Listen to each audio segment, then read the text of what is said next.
Hello everyone, welcome to my mini blog. তো আজকে তোমাদেরকে দেখাবো আমরা যখন মন্দারমণি থেকে দীঘা গেছিলাম মেরিন ড্রাইভ হয়ে। তো মেরিন ড্রাইভে যে শঙ্করপুর এবং তাজপুর আছে সেটাকে নিয়ে আজকে পুরো ভিডিওটা তোমাদেরকে দেখাবো, দেখতে থাকো, বেশ ভালো লাগবে।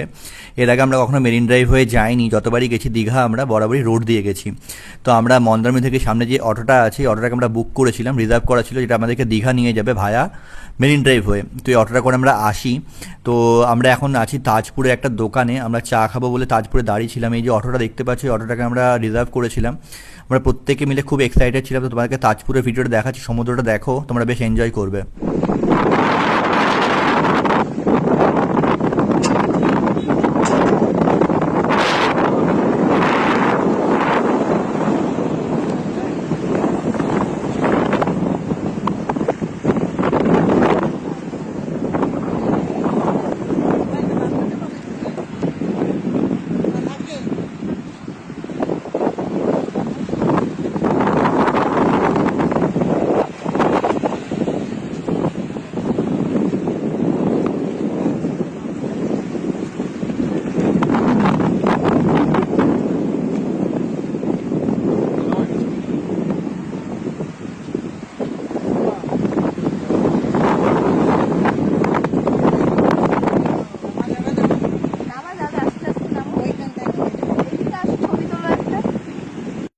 তো তোমাদের সবাইকে দেখালাম তাজপুরের সমুদ্র সৈকতটা, এবং শুনলে কতটা গর্জন এখানে সমুদ্রের, আর সাথে কত হাওয়া আছে। তো এই যে রাস্তাটা দেখতে পাচ্ছ এটা মন্দারমণির দিকে যাচ্ছে, আর এদিক থেকে যে রাস্তাটা এদিকে আসছে এটা হচ্ছে দীঘার দিকে যাচ্ছে। তো আমরা ফাইনালি এই দিকে যাচ্ছি এখন।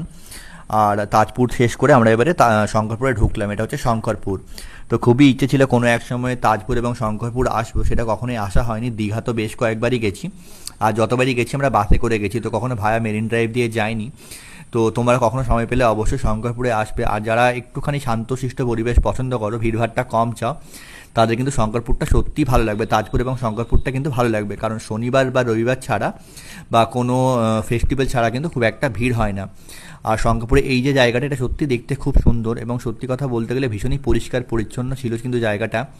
আর এখানেও কিন্তু সমুদ্রে সেরকমই গর্জন আছে, যেমন গর্জন তোমাদেরকে তাজপুরে দেখেছিলাম। তো সামনেই দেখো সমুদ্রটা দেখাচ্ছি, এখানেও কিন্তু ঠিক ততটাই গর্জন এবং ততটাই কিন্তু হাওয়া আছে। তো এখানে ভীষণ ভালো লাগবে, তোমাদের সময় ভালো কাটবে। আর সবথেকে বড় কথা, ভীষণই তো মানে ফাঁকা, লোকজন নেই। তো যারা একটু ফাঁকা পরিবেশ পছন্দ করো তারা খুবই ভালো লাগবে।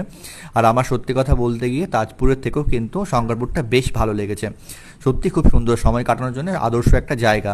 সারাদিন অফিস টফিস করে পরে কোনো একটা দিন বা দুটো দিনের ছুটিতে অবশ্যই এটাকে ঘুরে আসা যায়, আর খুবই পরিষ্কার পরিচ্ছন্ন জায়গাটা। তাহলে চলো আজকের মতো এখানে রাখছি। ভালো লাগলে অবশ্যই লাইক কমেন্ট শেয়ার করো, পাশে থেকো। যদি ভালো লাগে তাহলে ফেসবুক থেকে দেখলে অবশ্যই ফলো করো, আর ইউটিউব থেকে দেখলে পরে সাবস্ক্রাইব করো। তাহলে চলো আবার দেখা হবে একটা নতুন ব্লগ নিয়ে। টাটা, ভালো থেকো। হ্যালো করে দাও, হ্যালো।